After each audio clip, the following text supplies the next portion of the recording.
Now, the next segment focuses on perspectives on the ground for the overall understanding of maternal wellness. And Dr. Helen Chen joins us once again to moderate. Thank you, Jennifer. For this segment, we are delighted to have with us Ms. Woon Shit Noon, Chief Executive of Temasek Foundation Cares, Ms. Jenny Wan, Head Mindcare, Care and Integration Division, Ang Mo Kio Family Service Centre, Community Services, Singapore, Ms. Ng Wei Chen, Senior Assistant Director of the Home Visitation Program Kickstart Singapore Limited, and Dr. Ho Yi Ling, my colleague at KK, clinical psychologist and of the psychosocial trauma support services. And Ms. Karen Tan, patient advocate, mother and theatre actress. I did hear earlier on there was a question about some doing performing arts, using performing arts. So I'm heartened that she's here with us. First, I'd like to invite Siet Nguyen, if you could share with us a little bit more. You've done truly good work at Temasek Foundation Cares, and applause to you for the good work of putting this conversation together. Temasek Foundation Cares has been in the forefront of supporting key initiatives focusing on mother-child wellness, particularly with community involvement. Please share with us how TF has been able to foster these strong partnerships to create a network of care for families. Thanks, Helen. I see Minister Masagos is still online listening closely to this insight. Thanks, Minister. Also, my thanks to everyone actually who make this possible, not only me, but actually the whole team. Actually, it's the team that make it happen. So all the programs by Temasek Foundation are made possible by Temasek gifting endowments to benefit the community in Singapore and beyond. One of the endowments' focus is maternal and child wellness, which aims to optimize the well-being of the mother and child and nurture the next generation of children. To develop a roadmap for this focus, we work closely with many community partners and government agencies to understand needs and services on the ground. We soon realized that the needs of many vulnerable families are complex and varied, and that if we wanted to make a social impact, we needed to consider a few points. As discussed earlier in section 1, the first 1,000 days of a child is critical. We had to start at the very beginning with the child as the starting point and plan programs to support the child's development. Another consideration is to deliver holistic, multi-layered solutions that address all aspects of the mother-child well-being, physical, psychosocial, and cognitive. We also have to consider designing evidence-based programs, which the ministry could then sustain for a wider social impact. One of the first programs in this area was Kids 0 to 3, mentioned earlier by Minister. With the help of KK Hospital, Ang Mo Kio Family Service Centre, and other community partners, we piloted a new model of care that integrated the medical, social, educational support for low-income families. The pioneering Kids 0 to 3 program was unique, that it involved cross-sector collaborations with multiple agencies. Also move away from just being center-based approach to the one where social workers also visited the families at home. After the successful proof of concept, the pilot program was sustained and replicated by the ministry under an initiative known as Kickstart. Under the same model and approach, we have gone on to pilot other programs to support mothers in pre- and postnatal care that involves many community partners. Examples are Milk Bank, Gestational Diabetes Care Program, Anchor Program mentioned at section 1-2, and programs that guided parent and child interaction and nutrition. All these pilot programs could happen because of the commitment and dedication of our stakeholders and community partners. So a big thank you to all our partners who did all the heavy lifting and hard work. Thank you, Siet Nguyen. That was really good summary of all that you've done and made possible in Singapore. Since 2019, Mindcare has provided care for mothers who were screened for postnatal depression during well-child visits and at the Punggol Polyclinic. Caring for mothers with postnatal depression can be at times anxiety-provoking for professionals because of the worry of the safety of baby and mother. Jenny, would you share with us how the Mindcare team has been so brave in taking on this work and the experience thus far? Hi, good morning, everyone. Jenny here from Mindcare.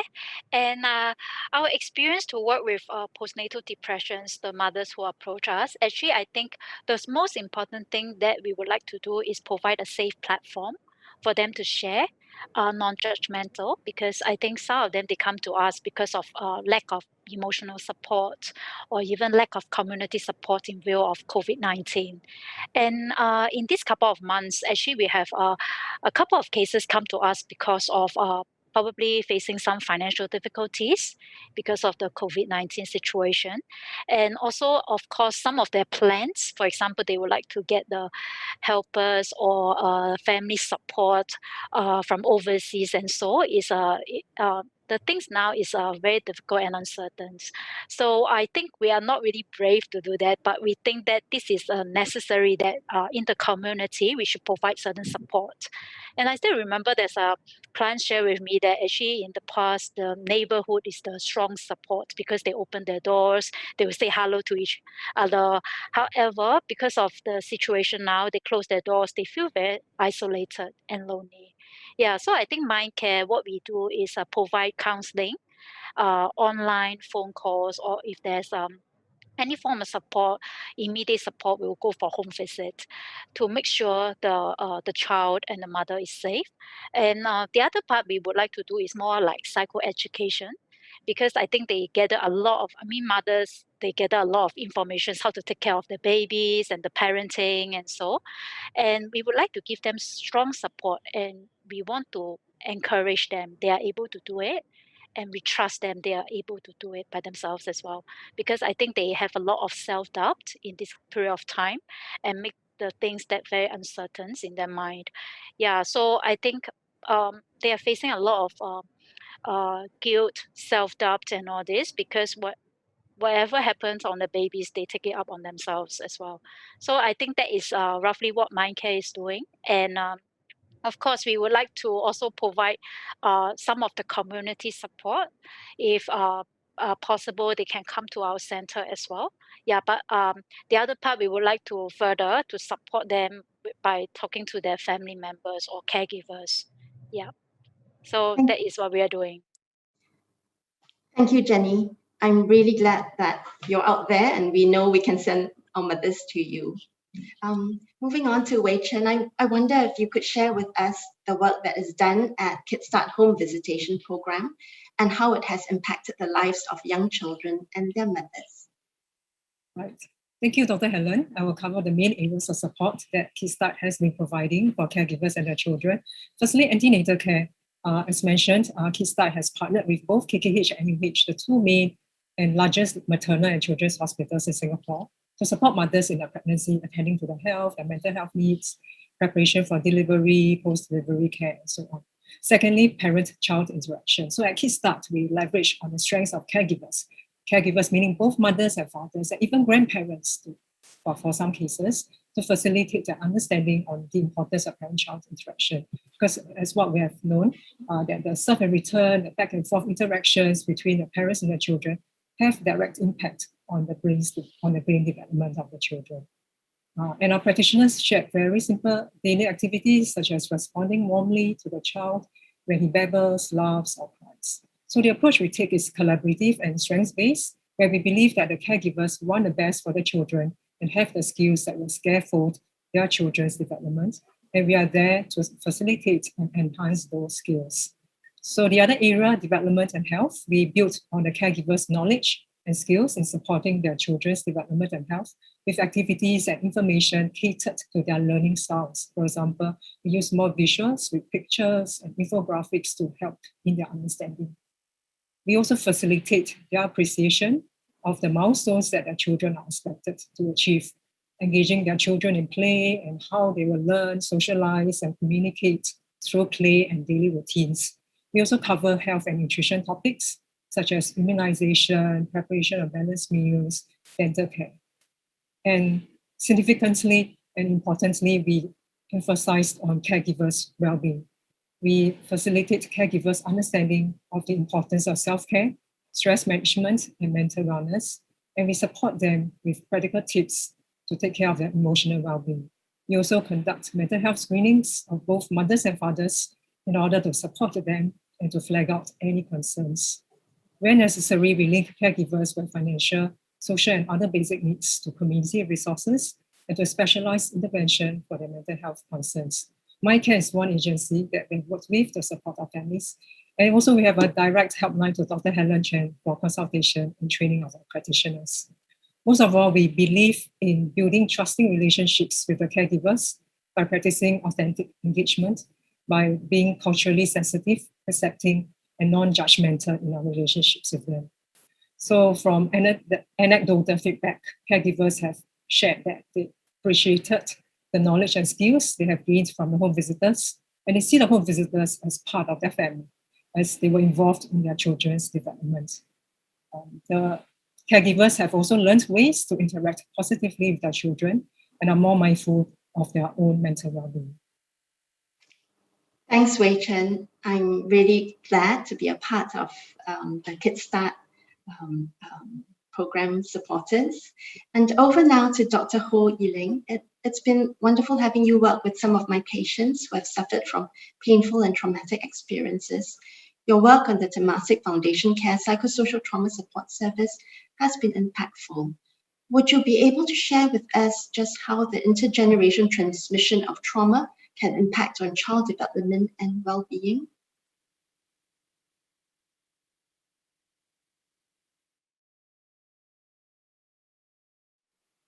Dr. Ho, I think you're muted still. Okay, right. Yes. So I just want to thank you for inviting me to be part of such an important conversation on maternal and child wellness. I think to help answer the question, perhaps I can share a bit more about what I've learned from past research. So maternal exposure to trauma has been found to increase the risks of perinatal depression. And perinatal depression may impact infant outcomes like their responsiveness, sleep, or later emotional health. And some studies also actually directly investigated the relationship between maternal exposure to childhood abuse and their caregiving behaviors and attachment with their infants as well.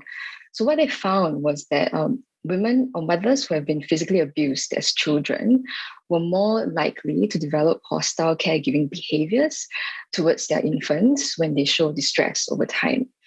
And the severity of childhood sexual abuse in mothers was also found to be associated with less engagement and time spent with their infants and a diminished capacity in responding or being attuned to their infants' needs.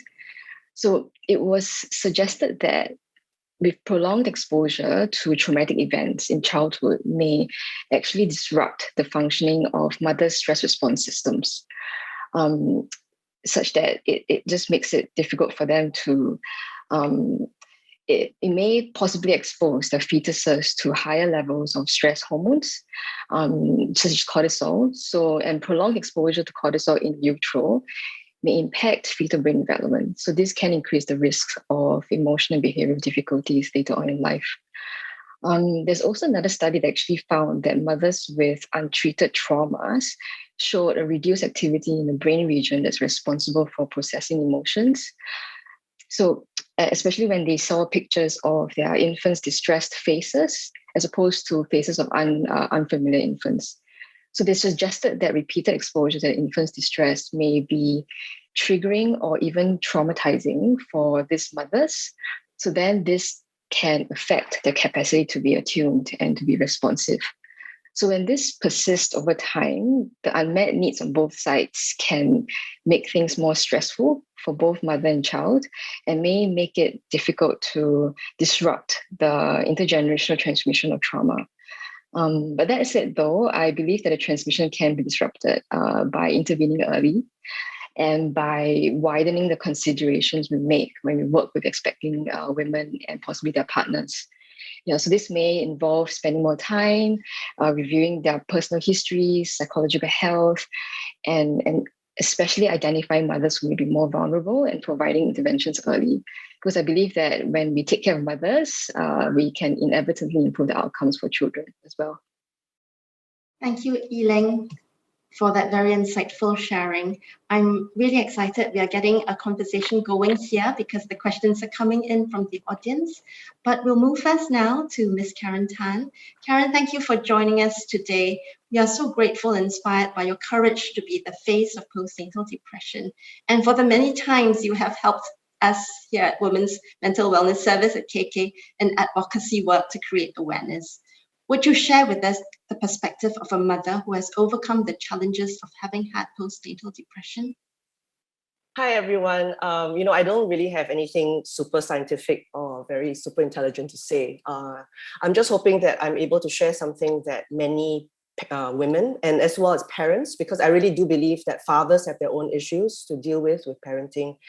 There is something that I've learned about being Singaporean, specifically a mother in Singapore, is that we really have, we've been brought up to put mothers on a pedestal, and mothers have to be perfect.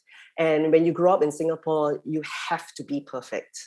You have to be the perfect mother. There are books about raising perfect children, creating perfect meals, and the thing about Singapore and being a Singaporean mother is that we have never been taught to fail.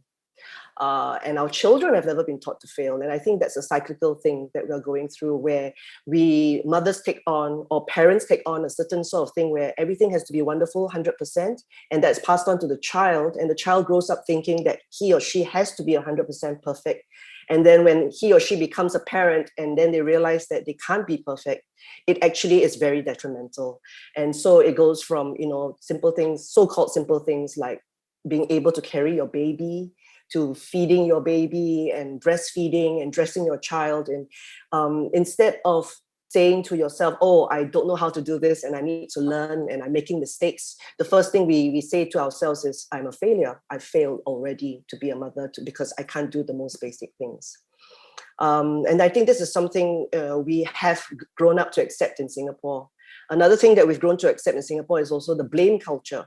So that if something is not perfect, if the mother cannot breastfeed or whatever, then it must be you. It has to be your fault. Somebody has to be at fault. And case in point would be very simply, when I had my first child, I was alone in England with just a baby and my husband. And you couldn't tell that I had depression at all because everything was perfect. My house was clean. My baby was clean and thriving and happy and everything. But inside, I was dying. I was really crumbling. I had my second child 9 years later back in Singapore, where I had a helper and I was working. I had a lot of support with my parents and so forth, but inside I was still crumbling. So you know that there's something wrong when everything is perfect. So I talked about it in a newspaper in an interview. After the article came out, 2 different girls from my older daughter's school went to her and said, "You made your mother sick." So already you can see this whole picture, which is actually, it perfectly encapsulates life in Singapore, I feel, where something doesn't go right, it has to be someone's fault and solve it. And you can imagine how difficult it can be when you're a mother. You don't have to even have to be a first-time mother. You can be a second-time, third-time mother, and you wake up one morning and you realize you don't know how to look after this baby. You can't cope with this baby. And then what do? You just have to swallow it because, everywhere else, everyone seems to be coping. And I think in Singapore, we really have to learn to say it. We have to learn to have empathy. Awareness is there. It's everywhere. In posters on the bus stop, posters at the lift lobby and everything. Posters don't teach you empathy. We just have to learn to teach that to other people. It does start with mothers who have gone through depression, and to reach out to other mothers to say it's okay, and that passes on to others and passes on to your children. It is something that we have to learn to give mothers who suffer mental issues to be able to reach out to other mothers to tell them, instead of waiting for other people to do it, if you know what I mean. Yeah. So that's what I start off with. Thank you, Karen, for that honest sharing. It's always lovely to hear you from your honest past. And I hope this reassures those amongst us who might struggle with some past hurts or who might feel unsure about getting help. I'm looking at some of the questions that have come in, and they're really timely. And perhaps if I can pick up the one question, one of you in the audience has asked, What more can be done? What needs to be done in reducing isolation and boosting practical, social, and emotional support to mothers and their babies? Perhaps I would pose this to Dr. Ho, because, really this is a time of extraordinary stress for this generation in COVID-19. How can we, as a community, mitigate this collective trauma for the next generation growing up? You, Dr. Helen. I think what we're going through right now is, some would say, we're once in a generation type of crisis, right, on a global scale. And I think all of us are having to frequently adjust to disruptions in our routines, right? And I think for mothers who may be struggling, it would be to increase access to social supports that they may have. And this may involve extended families if they do have them. It may also be telling them that it's okay to seek help from their friends or from their workplaces or even community agencies as well.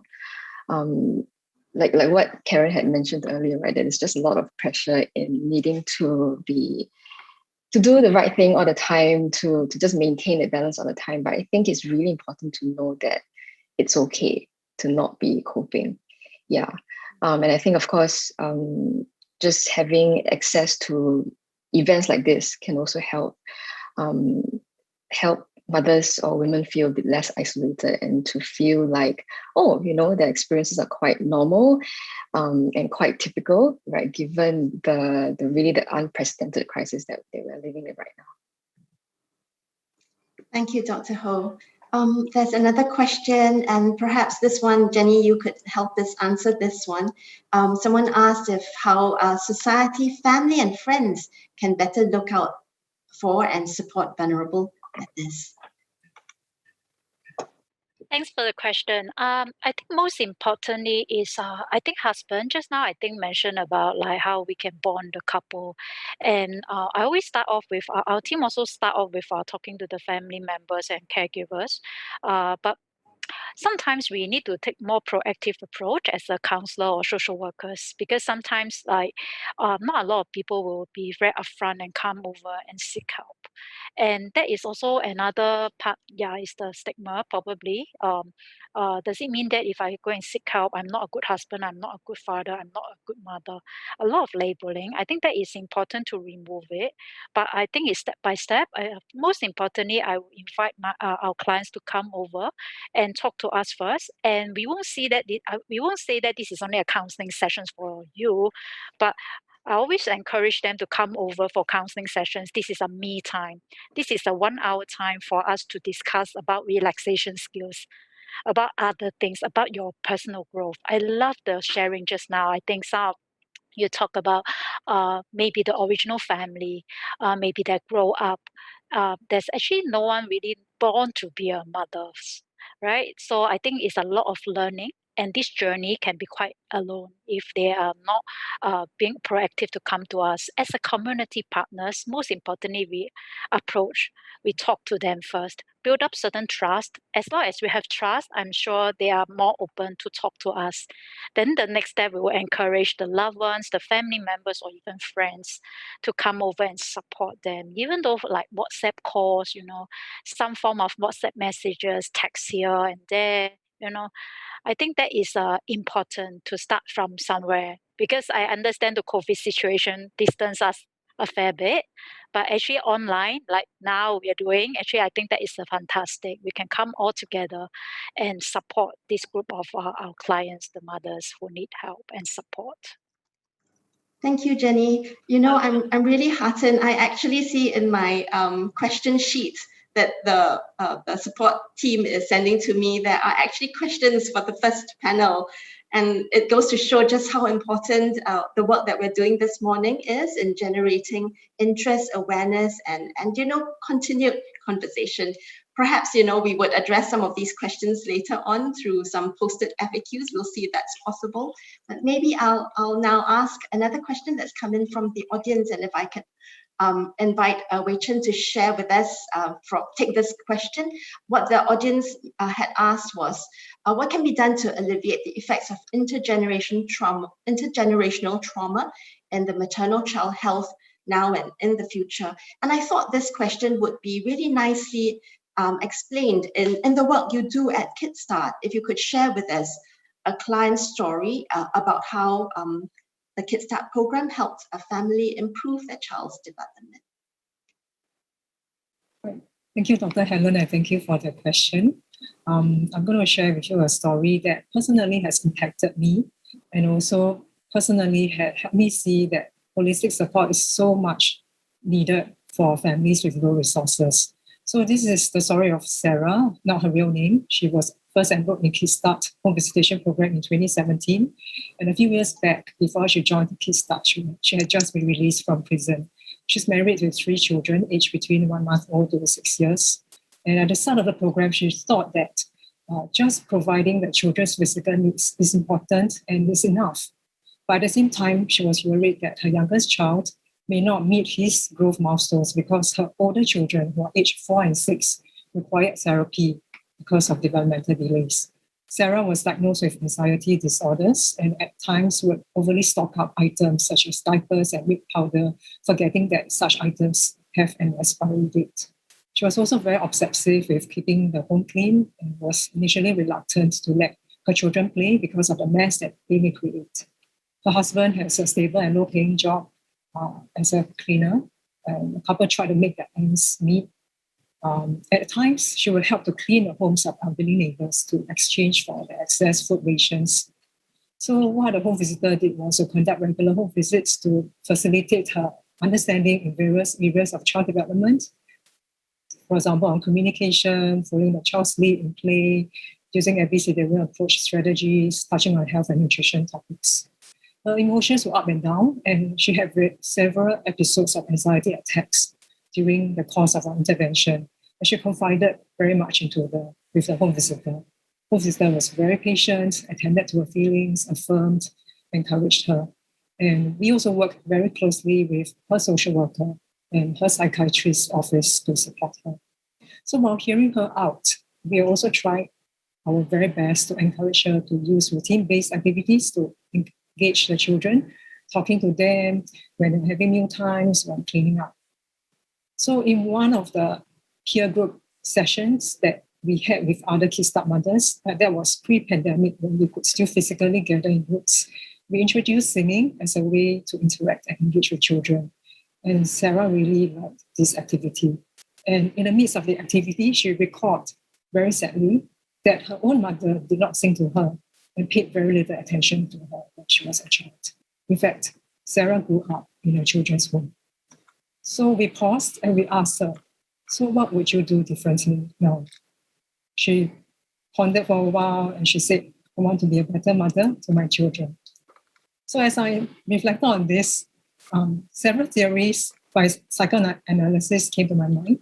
Firstly is Freiberg's Ghost in a Nursery. So this idea of caregivers having had adverse childhood experiences, and they may never had secure attachment with their parents in the past. And this may impair the bonding with their children unconsciously. So another theory that came to my mind was Winnicott's holding environment. Another psychoanalyst who talked about the holding environment that the therapist provides for the client. Like how a good enough mother would cradle her child at soothing space, where the child is comforted. And in many situations, the home visitor's empathy, listening ear, encouragement provide that holding and secure environment for these caregivers. So like the angels in the nursery that Freiberg talked about to mitigate the impact of past adverse childhood experiences of these caregivers. So since joining Kickstart, Sarah is better able to engage and communicate with her children positively, and her attachment with them has improved, and her mental health is really much better, and she's coping well.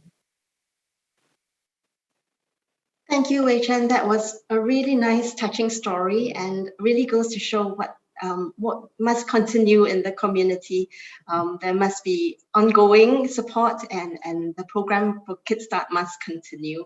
There are so many wonderful questions, and I must ask the Temasek team to help us be able to answer these questions on the website later on, posting these as FAQs to be answered. Perhaps we're coming to the end of this session. I hate to let it go, but I will have to ask Shet Nguyen to end it off for us and maybe share with us some future plans that TFC has up ahead that we can look out for. Thanks, Helen.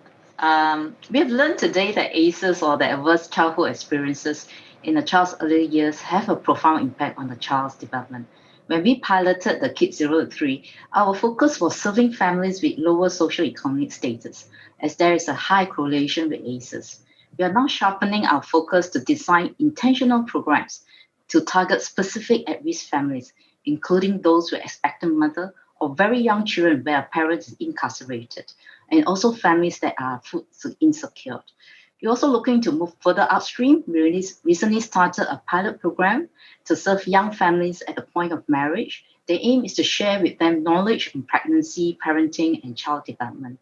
There are also existing areas that need more support, like sharing evidence-based parenting skills so parents are more well-equipped to coach their children to adapt to this pandemic environment, mental wellness and nutrition of mothers, and inclusivity programs for special needs children so they will have a good foundation to progress well.